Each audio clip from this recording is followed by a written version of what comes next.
আজ থেকে 30 বছর আগে চ্যানেল ছিল একটা বিটিভি, তারপরের 10 বছরে ধরেন চ্যানেল হয়েছে 10টা, আর এখন বাংলাদেশের চ্যানেল হয়েছে 50টা। আর তার পাশাপাশি ওটিটি প্ল্যাটফর্মের কাজ হচ্ছে।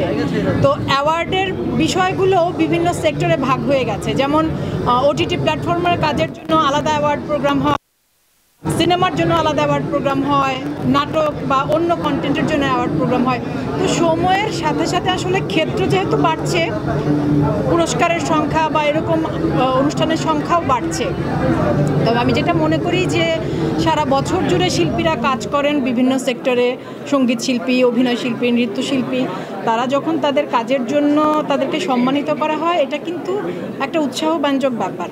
মানে পুরস্কার সম্মান তো শিল্পীর ক্ষেত্রে অনুপ্রেরণা হিসেবে কাজ করে। আমরা এভাবে দেখতে পারি। আইস্ক্রিন চ্যানেল আয়ের ওটিটি প্ল্যাটফর্ম, মানে ওটাও আরেকটা ওটিটি প্ল্যাটফর্মে রিলিজ হবে, সেই ঘোষণা আগামীকাল আসতে যাচ্ছে। তো হ্যাঁ, আশা করি সব কিছু ঠিকঠাক থাকলে এই ঈদে দুটো ওয়েব সিরিজ এবং একটি ওয়েব ফিল্মে আমাকে দেখতে পাওয়া যাবে।